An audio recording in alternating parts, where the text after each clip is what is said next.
महाराजांच्या जयंतीनिमित्त आज या ठिकाणी मी असेल, फलटणचे संजीव राजे असतील आणि अनेक सरदार घराण्याचे सर्व सदस्य असतील, सर्व मावळे समाज घराचे सर्व सदस्य असतील आणि सर्व शेतप्रेमी या ठिकाणी मोठ्या प्रमाणावरती उपस्थित आहेत. मी एवढंच सांगेन की आज म्हणजे आज सुद्धा महाराजांचा ज्यावेळेस आपण विचार करतो किंवा त्यांचे विचार अजून सुद्धा आपण आचरणात आणतो, त्यावेळेस त्यांनी दिलेला जो विचार होता स्वराज्याचा, त्यामुळे स्वराज्याची स्थापना झाली.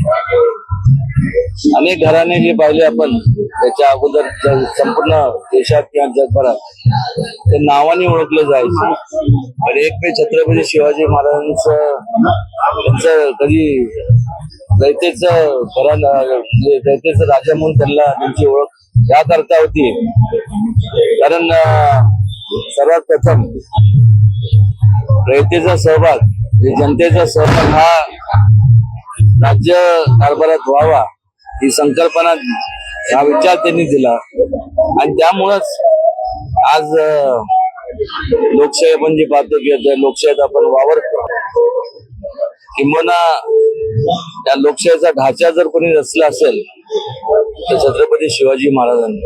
आणि आज एवढ्या मोठ्या थोर व्यक्ती म्हणजे युग पुरुषाच्या जयंतीनिमित्त आपण पाहतो आज 395 वर्ष होऊन देखील ठिकाणी एवढ्या मोठ्या प्रमाणावरती आज त्यांचा उदो केला जातो. त्याचं मूळ कारण म्हणजे की इतर जे संपूर्ण राजघराणे इतर जे काय ते स्वतःच्या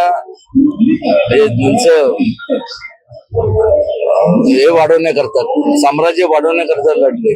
छत्रपती शिवाजी महाराज हे लोकांवरती होणारा जो अन्याय, त्या अन्यायाला वाचा फोडण्याकरता किंवा अन्याय मोडून काढण्याकरता त्यांनी संपूर्ण आयुष्य वेचलं. आणि त्यामुळेच इतर ह्या संपूर्ण जगभरात कुठल्याही देशातले आपण गेलो तर त्या देशातले जे कोण मोठे योद्धे झाले त्या योद्ध्यांचं कुठेही आपण त्यांच्या धार्मिक स्थळात जे काय असेल म्हणजे आपण त्यांची मूर्ती किंवा त्यांचं प्रतिमा आपल्याला पाहायला मिळत नाही. आज देखील छत्रपती शिवाजी महाराजांची प्रतिमा आपण आपल्या देवाला ठेवतो. म्हणजे गेल्या 10 वर्षापासून याची कल्पना वाटत नाही. मोदीजींच्या हस्ते जलपूजन झालं मात्र अजून पुतळा उभं राहिलेलं. एक आपण लक्षात घेतलं पाहिजे की माझं त्याच्याबद्दल त्यांच्या नियोजन ते चालू आहे.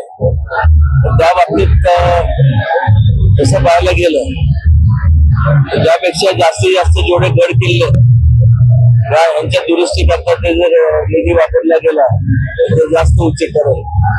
आणि असं परदेशात वेगवेगळे जे आपले त्याच्यामुळे रोजगार त्या ठिकाणी उपलब्ध होईल, त्या ठिकाणी राहणाऱ्या रहिवाशांना, गडावर जाणाऱ्या लोकांना, मोठ्या प्रमाणात लोक जिथे जातात हे भेटी करतात, पर्यटन विकास होईल आणि एक प्रकारचा मोठ्या प्रमाणात रोजगार लोकांना उपलब्ध होईल. पुणे पोलिसांनी राहुल सोलापूरकरला क्लीन चिट दिली. त्या त्यांचं जो वक्तव्य आहे त्या वक्तव्य पाहिल्यानंतर पोलीस आयुक्त म्हणतात की गुन्हा दाखल करण्यासारखी काही गोष्ट नाही. मी बघितली नाही ते, पण असं पण म्हणत असेल तर त्यांनी थोडस